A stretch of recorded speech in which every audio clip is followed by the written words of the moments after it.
Yo, yo, yo, what is up, everybody? Welcome back to the Captain's Lounge. I am Captain Diesel, and I have with me the usual Cyber Dad. Everybody tuning in, thank you so much for coming in. We're going to have some great discussion, but I want everybody to know and remember that. Now watching the Captain. Thank y'all for coming in. Before we get into it, Mr. Cyber Dad, how you feeling, man?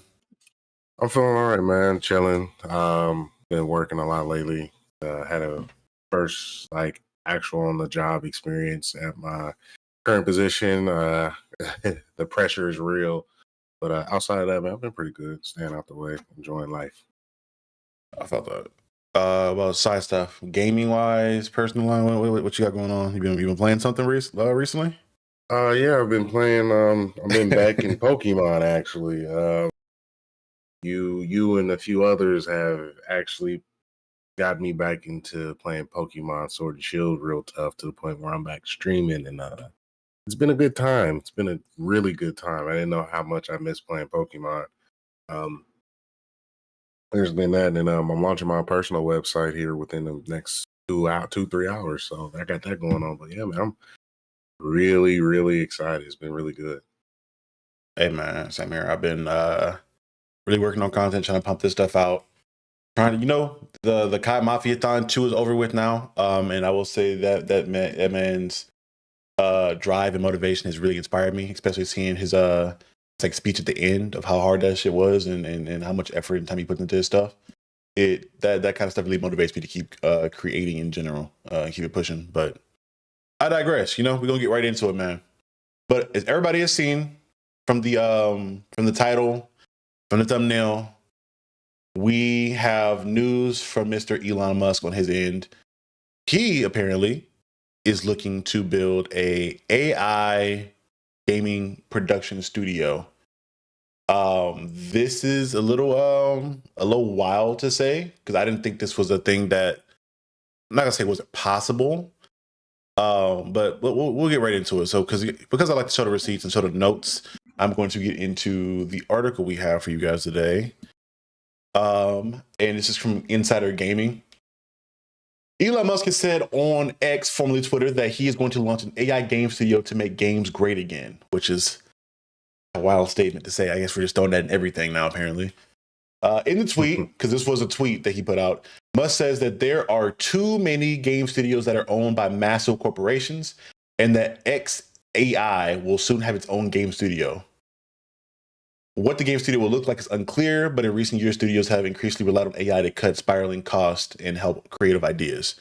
So first off, I want to get into a little bit of the hypocrisy there, regards to his comment about major corporations owning gaming companies when he's literally a major corporation in himself, damn near, and is looking to do that himself. So that's kind of hilarious there.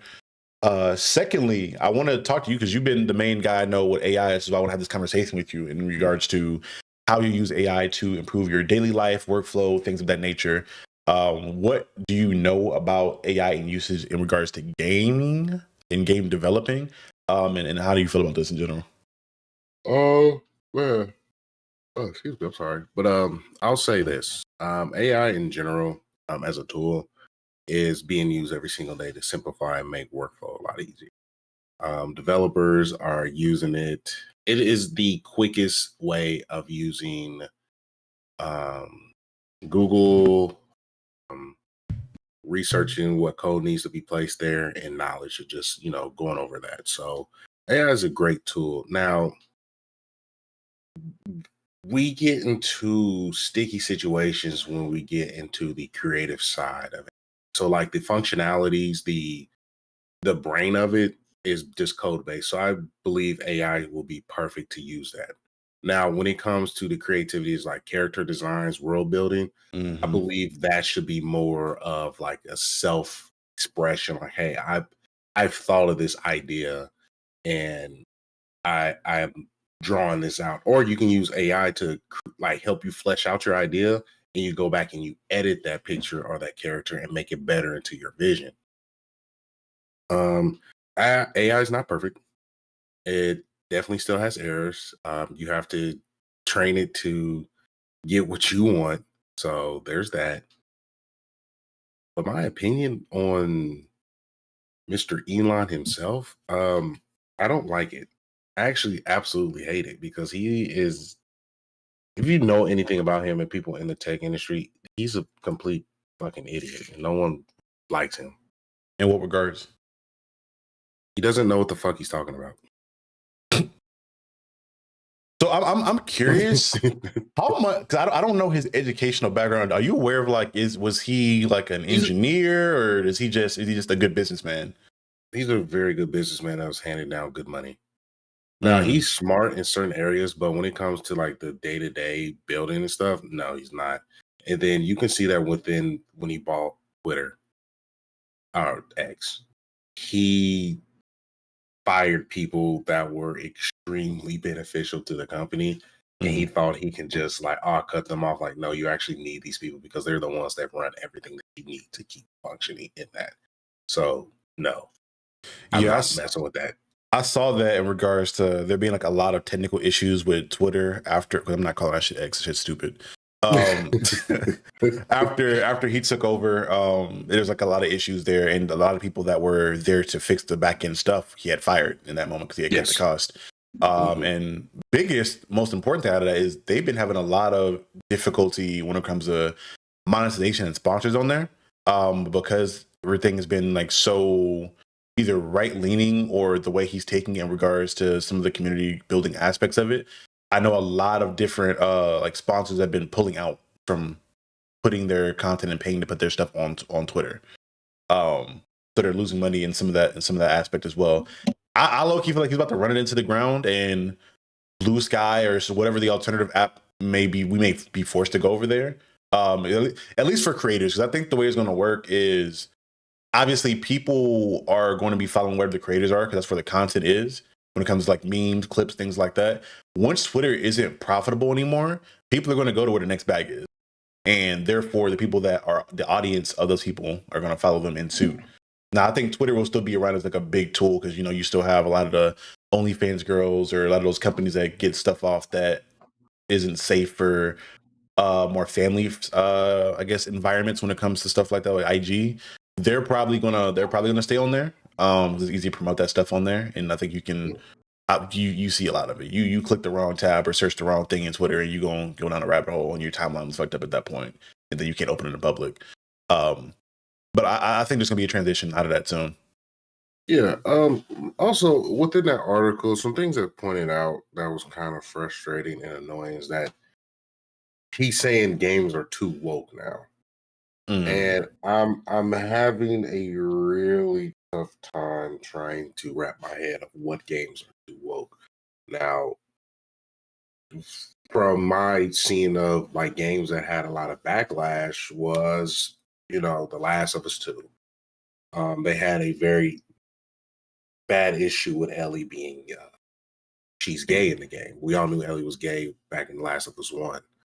And nothing was forced upon, but I mean, everything made sense within that game. And people were upset with Uncle Joe being killed, and that the third, or with the child that was trying to identify as, the child was identifying as, I believe, female or no, male.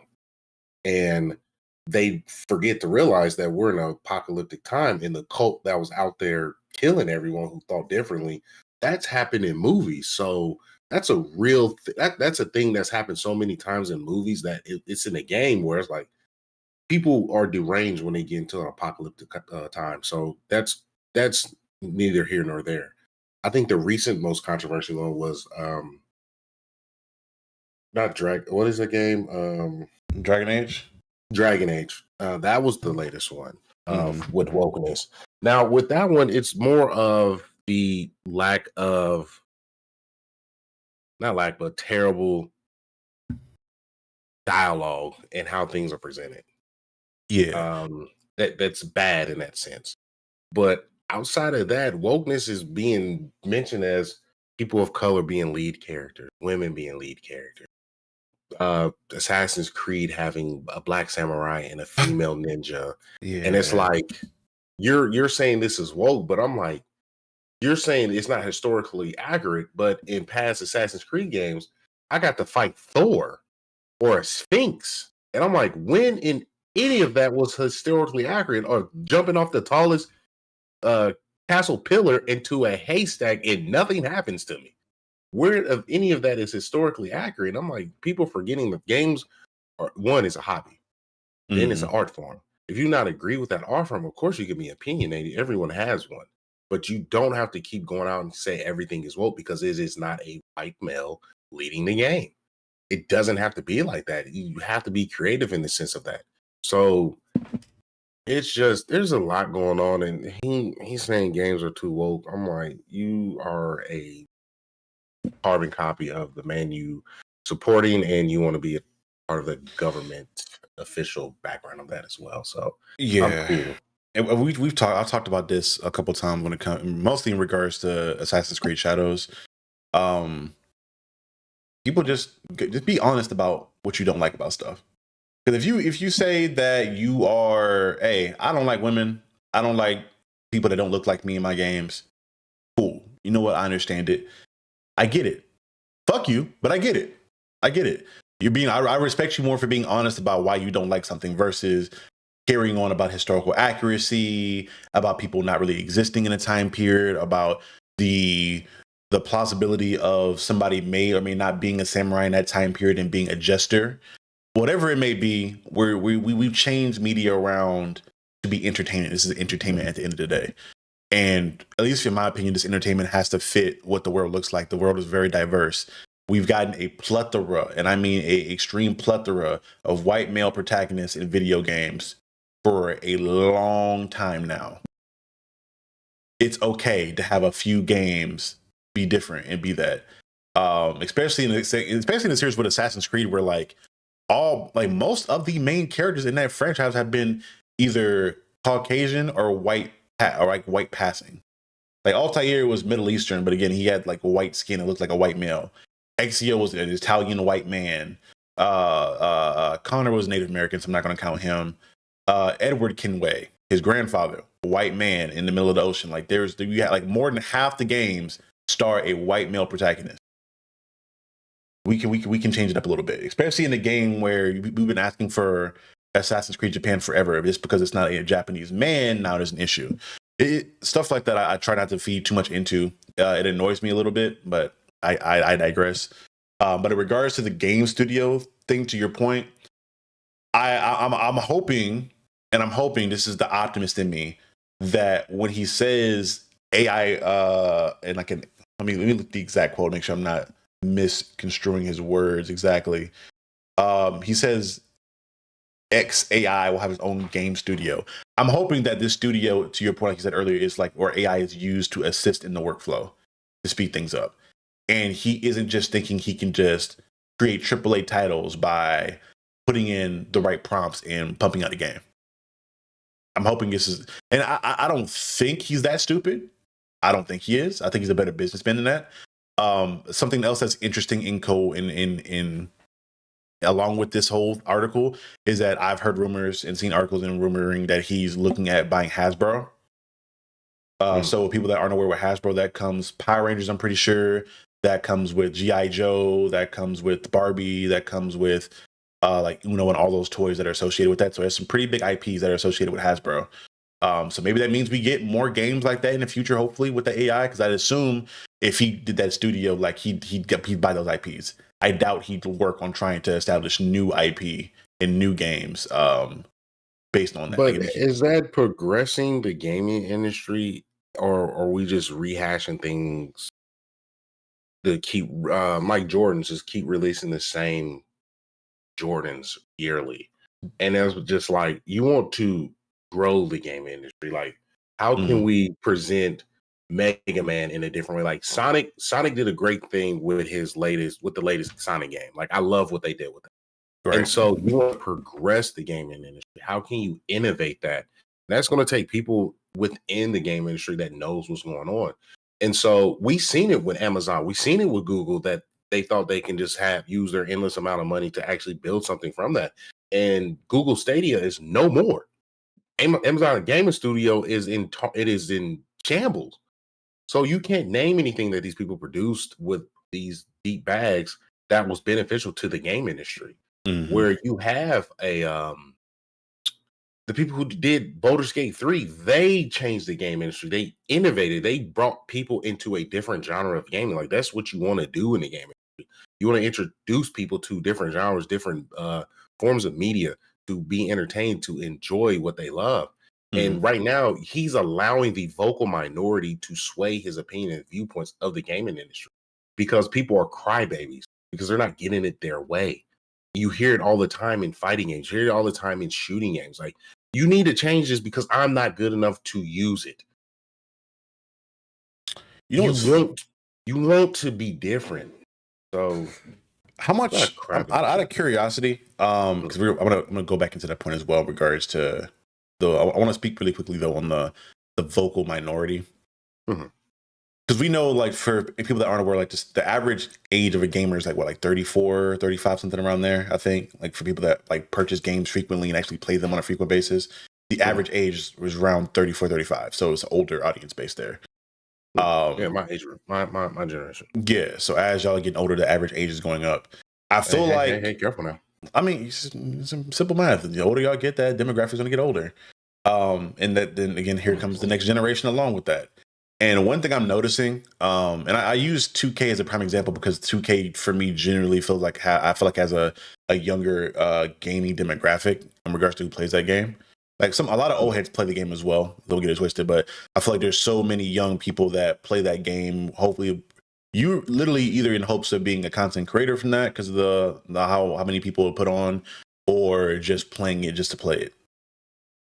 And I'm noticing how dysfunctional that community is, how toxic that community is in regards to people not wanting to adapt to innovation, people not wanting any innovation in the game. They just want it to be a specific way to them, with something like that. Or I'm looking at other games when we're talking about something like Sparking Zero and how simplistic the game was, but everybody played it expecting it to be the next Tekken or Street Fighter.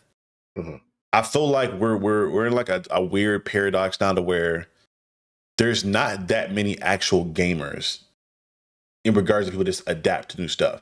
Now, if we're talking about stuff in regards to studios not putting the full game in the game and chopping the game up and making it a DLC, or if we're looking at something like MK1, which we're going to talk about in a little bit here, where they're either cutting movesets in half to put those movesets on new DLC characters, stuff like that. Yes, that is egregious. But sometimes I feel like if a game just like adds in a new function, especially if it's like a skill-based game, instead of you trying to get better at it, you immediately complain about wanting it to change. You don't adapt to a game. You want this game to be just like this game that you played so you can immediately be good at it. I think we're losing a lot of that people that want to be good at what they play, or even trying different games in general. And it kind of scares me about the innovation of where gaming is going. Like we still have great studios out there, like you said, the studio that developed, I can't remember the name off the top of my head, I'll look it up in a second, that developed Baldur's Gate 3, Sucker Punch doing their thing with like Ghost of Tsushima and all the games they work on. But from a consumer-based standpoint, I'm like, we already know consumer literacy is already at an all-time low in general, regardless of the product. With gaming in particular, a lot of people don't know what they want, and the vocal minority of the people that are just going to be very loud and wanting the things demanded. And these studios, I feel like a lot of these studios are just either changing up like 2K on the quick to adapt to that because they want to make that money, or two, they just don't take it seriously. So it was, just to help you out, it was Larian Studios. I'll put that in chat.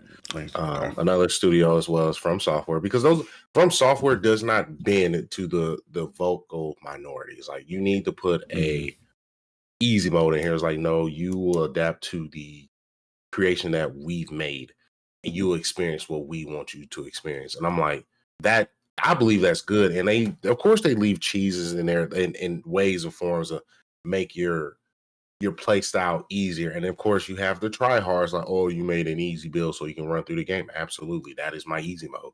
It took me a minute to actually create this build, but as soon as it got done after grinding, absolutely, I used it for that. So I love how Larian Studios out there still pumping out good content. I love From Software not bending to the noise and other Soulsborne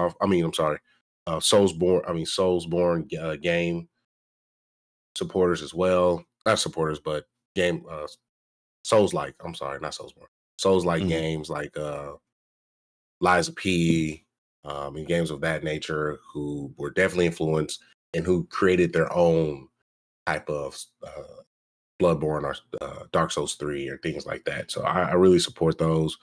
And people don't know. People are stuck on nostalgia. And you can agree on this in the basketball sense where people are allowing their nostalgia to hold them back from the new versions of these players or video games that are out there and trying new things. Because as of right now, it's 60 frames per second or 4K. And I'm like, okay, that's cool, but what is the game about? Can I enjoy the game? Like, what are you about to give me so I can experience it? And like Mhm. I'm giving a lot of good chances for me. I'm like, of course, the AAA games are something I'm going to buy yearly, like the God of Wars or try some Call of Duty. But it's these double A's and these independent studios that I'm trying that are innovating the game industry Mhm. because of their ideas of creativity. I'm like, they are presenting something that they want to show the world that they were inspired by. So let me give it a chance. Let me see what it's about. Let me enjoy it. Let me have fun with it. If I don't like it, I can voice my opinion, but I want to sound coherent and sound like someone who actually played the game with an opinion. Like, hey, I didn't like this because of the dialogue, or I didn't like this because of these frame rates they kept dropping. Or, Mhm. you know what I'm saying? That's what I want to be opinionated about. And we have to get these big corporate people out of the game industry because when you spend 80% of your budget on marketing, that's a problem. You'll get things like Cyberpunk, who launched Yeah. terribly but got better throughout time. I'm like, be quiet, announce the game, don't mind, but understand it's being built and you're taking your time to build something that people can enjoy. And another additional point to that list of things that you really need for a good studio is something that's underrated and a lot of people don't pay attention to, but the like community developers or people that are in charge of just being part of the community there. Mhm. When I'm looking at studios like again like Ubisoft is the prime example. I don't know if a lot of people remember, but when Ubisoft was like really getting into the early bag with stuff like Assassin's Creed, that was like early streaming days to where a lot of streamers were getting issues with studios not allowing them to stream their games because of copyright stuff, or they didn't know. They weren't really like up to snuff on the benefits of free marketing at that point. But I remember Ubisoft like on their website getting out there publicly saying like, "Hey, you're okay to stream our games. Like, please stream our games and make content around our games. Like, you're more than welcome to." And they're involved. They were really consumer first when in like their early days of that studio. And obviously things have changed in regards to how they communicate, how things are put out there, and things of that nature. But I'm looking at a studio like that, like Larian, who they're very up in front about what their intentions are, what they plan to do for their games. And when we're looking at indie games, I'm looking at something like Sifu or Remnant 2, which I think they're both indie studios if I remember right. Um, they just like their social media presence and engaging with the community that plays their games is very positive and very transparent. And I feel like that's another big thing we're missing from these bigger studios. And I say all Yeah. that to say, and we rambled into all these different points just to say that these are things that I'm scared that we're not going to have from an Elon Musk studio. And I really wouldn't care in general at all about an Elon Musk gaming studio if the fear of him purchasing Hasbro wasn't out there. Like, if we don't get another good Transformers game because he owns Hasbro and we can't get that, we can't get another War of Cybertron. We can't ever get a good GI Joe game. We can't ever get. Well, so I'm not really worried about Power Rangers. Well, I don't even know how Power Rangers game would work, but I feel like there's a studio out there that can make that thing work. But nevertheless, if he buys that and this is the way route they go, I'm scared that a lot of those things aren't going to be something that he has in his company. Because Yeah. in my best world, in my perfect world, he does this and he puts the best people in place and he just gets hands off with it. He's just saying big shit, but he understands that in order for this company to do well and this thing to do well, I need to allow the people that have experience to do these things and do them well. And it's like keep my hands out of the pot. Yeah. I mean, I'm just going by the X example. So I don't have too much hope in that. But Yeah. hopefully, if he does, I mean, and it's beneficial to the gaming industry, we have to, as long as it's beneficial to the gaming industry and everyone is able to benefit from that and grow, um, go for it. But I also want to say this. Mhm. If we are seeing corporate industries or big name individuals do this, we as the people who are enjoying the games have the same exact opportunity to build something like this ourselves, because the tools that are out there are available for everyone, and we're all at the ground zero point of trying to build something with AI that is beneficial for everyone. Instead of creating AI bots, what tools, what forms of entertainment, what platforms can we build using AI as a tool, but not a cyber like a humanoid individual that is, a robot.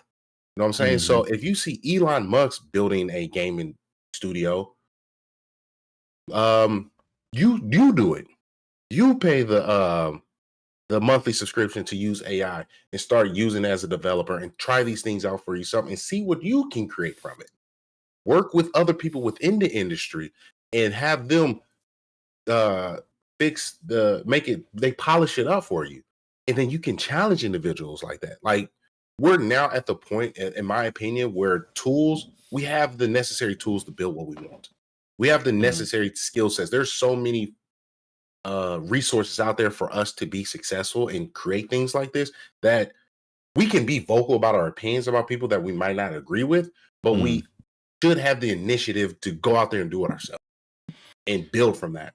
So it's something I'm doing right now. Like, I'm building stuff using AI as far as web apps and mobile apps, because I feel as though there's a need for certain tools for my friends to use in the community that they may not know that they need. Mhm. And that's fine.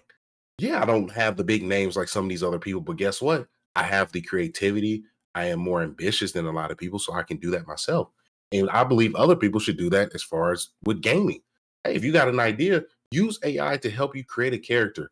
Polish that character by getting an artist to get that going. You go ahead, spend money on a decent sized PC so you can start using Unreal Engine 5. You go in the back and you start connecting the dots. While you're using the AI, you'll learn what to look out for and you'll understand the components to make a functioning game. So you're learning and building at the same time. So when you sit down at the table with your new polished, beautiful game, you know what you're talking about. You know how to set people up on conversation on selling your product to people. So it's very doable and it's a very good opportunity, is what I'm trying to say, for us to do the same Mhm. thing as well. So And that's why I really wish a lot more people would invest in the PC. Because since I've invested in mine, I've played I think two or more independent studio games. They were granted they were demos, but I think Axe of Blood was one that I have on the channel. I have a review on, and Spirit Strike. The games are again they're really raw. They're really raw. And there's some things there regards to obviously like voice acting things like that that you could outsource to. But for them being smaller studios, like they're really, really good quality games. And they're not put at a $70 price range, or at least I don't think they'll be when they come out. They're usually relatively cheaper than that because they're smaller studios and they want people to give them a chance. And let me address a comment. Tony Jaburu. Now the gamer can be the developer, freedom to the gamers. Yeah, and I think the only thing that holds some people back is that people want to work on certain IPs, obviously, that they don't have access to because these big corporations have them. But fuck that. Make your own original stuff. Please, please, please, please make your own original stuff. And try it out, because you never know. You may have the next Pokemon. I mean, Power World tried it, and you saw the potential Power World had, and you there's been other games like that that have come out of nowhere. which was built 100% on AI. Right. It can be done. And again, most of the stuff with Elon is more so just I ain't gonna say fear mongering because I'm not that scared of it happening, but it's mostly interesting because of him and his views on things, politically, culturally, and otherwise. Because this man South African for real, so he claiming that to the death of him. Um, Yeah, if we take the like, if I'm not even trying to look at it from a political standpoint, because that's something I do not care for right now. yeah, It's totally. prioritizing your creativity and not being feared on it. Like, if you, it's just like, oh, they want to use AI. I can use AI because guess what? I also can pay the monthly subscription. I can also be creative.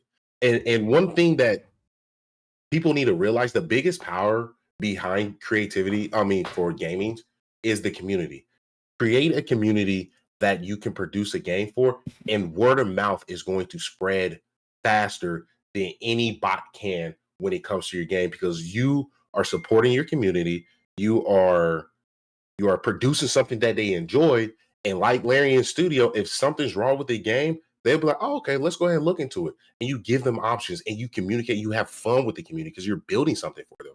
And people who you'll see it, in my opinion, in music industry, people love a lot of our older artists. Mm-hmm. I love the Isley Brothers. I love Method Man and Redman. So I will always support them in a sense because they produce things that I forever will enjoy. So cater to your core audience, and the ones that are, seasonal come through, make sure they still have an opportunity to enjoy what you have. And even though they may leave the next season, that's fine. You will still able to put on a good impression for them. But the people that's there day in and day out, make sure you take care of them, bro. And I promise you, you're going to be successful if you want to get into this industry of creativity in video games. Absolutely. That's my spiel. And I'm not a developer myself, so there's some details there and some aspects that I can't speak on 100%. And I would love to get somebody on who like develops game. Well, I've met one guy, he did some work on God of War, Ragnarok, that we interviewed on Then and Out like a year ago or 2 years ago, before the game came out. And he also worked on the Harry Potter the Hogwarts game. And I would love to. I need to reach out to him again to see if he'd be willing to come on to have that discussion to see what that looks like. Which I'll reach out to him and see how that goes.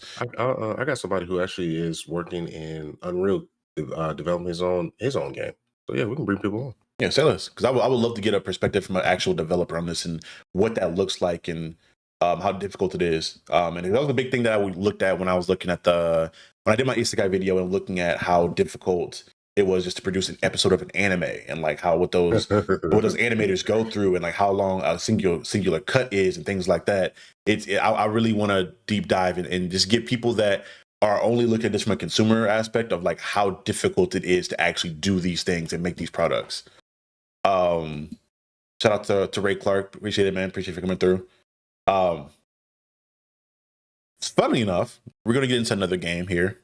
A game that I know you don't have a lot of love for, that being MK1. So we'll get into the article here because I have the article pulled up, but let me switch it over. Mortal Kombat 1 DLC has been rumored to cancel their next expansion pack. So it appears as future content from Mortal Kombat 1 is ending after Combat 2 wraps up. According to new claims, developer NetherRealm Studios has canceled DLC plans for a Combat Pack 3 and second story expansion for Mortal Kombat 1. Known at Mortal Kombat 1 leaker, Fate Unknown, posted on Reddit that the cancellations happened recently after the Chaos Reign expansion sold poorly. It's not all bad for the Mortal Kombat 1 fans, as there are still characters from the Combat Pack 2 to join the roster, such as Conan the Barbarian, the T-1000, and I think Ghostface as well, along with that pack. But it's also said it's possible a cameo 2 may make it into the game due to work that they've already been doing on them. But for the most part, it's looking like they're going to cancel the future production. So it's not looking good for NetherRealm as far as this goes. But before I get into it, I really would love to hear your aspects onto why you believe this game was sold so well. Why you think the DLC pack sold so poorly, and why this game has not had the success that a lot of people would assume it would have. Make Mortal Kombat great again. Take it back to the days of MKX. Forget the footsies. Forget trying to play distance. Let's pressure. Let's get the touch of death going and put the fear of God in humans that play this game. Oh, you think you're about to get out of this quarter combo? No. You're trying to get these hands. So Mortal Kombat 1 was Mortal Kombat itself. How can I say this? Story is phenomenal. The story will always be great. It is the SGC that carries on the games for the livelihood, and the support of it has dwindled down so much that it's borderline comical. So Ray is someone who watches a lot of FGC events, who's really involved in it, that loves to support it, and he can attest on like saying that Mortal Kombat in Evo used to be a headliner where the finals is on Sunday. It is now a Friday event where it wraps up from beginning to end. That speaks volumes on how bad the competitive scene of that game is. It's not interesting. The longevity of it is trash. The marketing is boring. A lot of these characters people don't care for, and it's just not good. It's not fun. I've had more fun and excitement when I was playing Street Fighter and Tekken and some anime games like Guilty Gear and the community within that. So this is another L for NetherRealms. They just need to go back to what it was. It just needs to go back to what made it great, and that was MKX. And of course, your biggest headliner, Sonic Fox, plays the game, but it's the fact that people still go back to MKX and streams that rather than MK11 and MK1. So it's just not good. You're not picking good characters people care for as well. Like, no. It's sad to see. Mostly for the factor, I think if we're looking in regards to just like number of sales over time out of the big three, like I think Mortal Kombat sold the most out of Tekken, Street Fighter. I think the order goes Mortal Kombat, Street Fighter, then Tekken in regards to sales over all their games. But to see it like kind of fall this low, and because I've been on a loop with as far as the FGC community, like I'll play certain FGC game. Well, I'll say FGC games, certain fighting games, like occasionally. Like again, I promised you to get back in the Tekken at some point soon here, and I'll lock in on Tekken. But it's interesting. I know a lot of the issues had to do with like not having private lobbies, and then some of the lagging issues. Because I've seen some people that have like the most expensive, top-notch internet still lagging in certain matches and things of that nature. But most of the issues I'm seeing with the game is really just not being very consumer literate on their end. Like a lot of consumers aren't product literate, but I think some of these studios just aren't consumer literate. Like in regards to you just don't know your audience and what your people want. Like why would you drop a Tekken game? Not Tekken game. Why would you drop a fighting game with no private lobby when you know like that's going to be one of the more, if not the most used like function and feature of your game, of people labbing it up, people playing with their friends. I don't know. Maybe it's just me. When it comes to like ranked in any kind of a game, very rarely am I getting on ranked too often unless it's like a co-op game where I'm like playing with my friends. I'm usually trying to face off against my friends and we're talking shit for bragging rights. Like we're doing with Pokemon. Like I may get into some of the online rank stuff, but with Pokemon Shield, I'm probably gonna be playing against you guys more than anything else. Because that's where my fun lies for this. And for a lot of these games. So it was just like a really big L for them to have that and that not to be a thing. It's pretty sad to see the downfall of that. And it was even crazier is the factor of they really didn't get anyone super excited with this combat pack. Like I saw a post about it going up around the internet, especially with Ghostface and all the different like fatalities he has and all the cool things he does.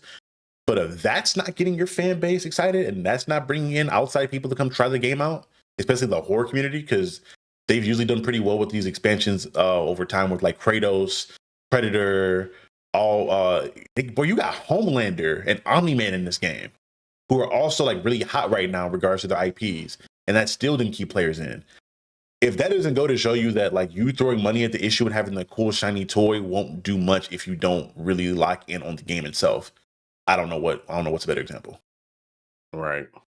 Just to the numbers for the big three, you had over 4 million with Street Fighter 6, MK1 at 4 million, and Tekken 8 at 2 million. I was talking about sales for like the franchises overall. Oh, overall, okay. Yeah. Overall, yeah, it's MK. Overall, Street Fighter. But yeah, my bad. Go ahead. Say what you guys say. So when you look at the big three, it's just, how can I say this? it's again, it's the FGC. It's the ones they are the community that keep fighting games alive on the investment of it and their core pillars. Perfect example is Maximilian Dude. He Mhm. is a huge supporter of Marvel vs. Capcom. And you see that he created his own version of Marvel vs. Capcom 3. And usually if you see someone developing something like that, they're getting hit with cease and desist. Die before we sue you for billions. Mhm. But with the backing of this fighting game community, Marvel Studios and everyone seemed like, oh, we need to support this. We need to get behind this. Let's keep this going. Let's not shut this down. And it's growing, and it's been one hell of a time to see how much that's grown. Unfortunately, I used to be a Mortal Kombat player. I love Mm. Mortal Kombat, and outside of the story mode, I found no usefulness for it. I mean, I found no joy in playing online anymore. And I'm a heavy in rank players, rank playing, heavy Mm. in Tekken, and so it's just I don't know. I don't know. For me, it was just getting rid of the pressure fighting style and the combos. Like I didn't care if somebody was rushing me down and put me in the corner and I got beat up. That was fun because I know I had the ability to do the same to other people or get my get back. This is just footsie to me is a Street Fighter thing or and some certain anime fighters and even Tekken. But Mortal Kombat is rushed down. Let's put the pressure on. Let's have those exciting like Mortal Kombat. You want to see those beautiful combos that people put together. You want to see Sonic Fox go crazy with a 80% combo done to his opponent, and he just makes him up, and it's fun. That's an enjoyment factor. Now it's just like, man, I guess I don't even watch competitive scene in Mortal Kombat anymore. So that I've left when it was MK11. I tried it, did not enjoy it. So yeah, And again, hopefully they learn from this and improve. In my perfect world, bro, I would love like another remastered version of what was it, Mortal Kombat Deception. It was like an open world Mortal Kombat game where you got to kind of build your character up. I thought that was like that was my favorite Mortal Kombat game of all time. So you kept the combat like functionality in there, but you got to have a little more fun. It was a little bit more open world and allowed me to discover more of the lore of the world and love the franchise a little bit more. Because I don't know what else they can do with this franchise to kind of revive it outside of something that drastic. Because maybe right. they drop another game and they fix all the issues they had in this one in regards to having private lobbies, the game not lagging as much online, and making a lot of the characters more interesting. But you just lost a lot of people just from you fucking up this much. So for you to bring in people back, I feel like you're gonna need to do something a little bit more innovative and drastic in the next game. Personally, I don't know how you feel about that because again, people like you, I'm looking at people like you to where if you're already out of it, like honest opinion, if they were to drop another Mortal Kombat game with those features added in, would you still carry them to go back and play it? Maybe if they're not like Ray said, if it's not an Injustice copy, maybe because the way the playstyle is just Injustice 3. Yeah, MK you can So tell was intended to be Injustice 3 by the playstyle and the mechanic. Yeah, yeah, yeah, and Injustice is Injustice, not Mortal Kombat. So yeah. And I think they struck gold on that. I don't know if they expected that to be as big as it was. And what I think Injustice? yeah, I think that's. I mean, they hit gold. I think mostly because of the story, obviously. But yeah, they struck gold with Injustice. Absolutely. So I again, I never want to see a studio fail, but this is just a hard L they need to hold, and just accept the fact that I'm not coming back no time soon. Yeah, y'all. But y'all let us know what y'all think about this in the comment section below in general. I think I've made up my mind what we're going to do for the last part. So the last part of the stream I had planned was to do a reaction and kind of a listening party to the Corday album. It's like a music aspect because me and Cyberdad love discussing music and reviewing music on here. Absolutely. But because I don't want this particular stream to be like another hour, and people that aren't here for that to not have to sit through that if you don't want to, what I'm going to do is I'm going to stream this watch party on Twitch. So if you guys are interested in listening to that, you can find it there, or you can wait a little bit longer, and I will record the session as well, and I'll be reposting that session to YouTube. So it'll be its own separate video that you guys can see. So y'all let me know how y'all feel about that whenever you watch it in that format, or come over Twitch all this will be in the description of the video below. So you guys just go on down there. You'll find links to the Discord if you want to be a part of a dope gaming community, or not even just a gaming community, just a nerd community in general, where we talk comics, games, music, food, all that good stuff, just with dope people in general. Click that link below in the description of this video, the short and in the horizontal format. And I have links there to all my socials that you can find me on. But again, this has been another episode of the Captain's Lounge. Myself as well as Cyberdad, we try to do dope stuff and be kind people in discussing a lot of stuff. And he's again, you're one of my favorite people to talk about a lot of this stuff with. I wish we could drag out the rest of BLM to come be a part of this, but they got their own things for this. But it is what it is. This is but y'all let me know what y'all want to see. Again, as far as content, church announcements for the channel, there are some big things coming. I've made a big investment in some lighting to make the videos look a little bit better. And I've worked with some new people I've been waiting to work with for a while, so we can expect a video on my predictions on a perfect character for the new Daredevil Born Again show, comic book character that I feel like would make the series perfect and would be a fan favorite of people. That video will be coming out very soon, as well as some stuff on revenge stories, and some other content in regards to comics and all that other good stuff. So we've been really comic book heavy as of late, but if you guys are interested in that, be on the lookout for that in the channel. I would appreciate the subscription to the channel, turn on the bell for the notifications, and just like the videos if you want to get more of these videos out and want the channel to grow. I would really appreciate that. And again, if you guys have any future topics or anything you want us to discuss going forward on the Captain's Lounge, again, hop in the Discord, drop it in there. I'll see it, or hit me up on any of my socials and send me a DM, and I'll make sure that we'll do some research into it and that we can get onto this. I'm trying to make sure that the Captain's Lounges are at least going up once a week. Probably will be on Sundays, because I think that seems like to be the best availability that we have. Sundays or Saturdays. I'll get with Cyberdad to see what his schedule is looking like again. But you guys can expect to see one of these each week. These have been dope so far, and I'm thankful for everybody that's been tuning in to watch these, and even especially to the people that have donated actual money, even a penny to my channel and to me as a creator. It means the world to me, and you don't have to do that. So I appreciate all of that. But yeah, long outro out the way. Again, thank you guys so much for tuning in. This has been Cyberdad and Captain Diesel, and I want you guys to always remember, you're now watching the Captain. And we'll see you guys next time. Peace.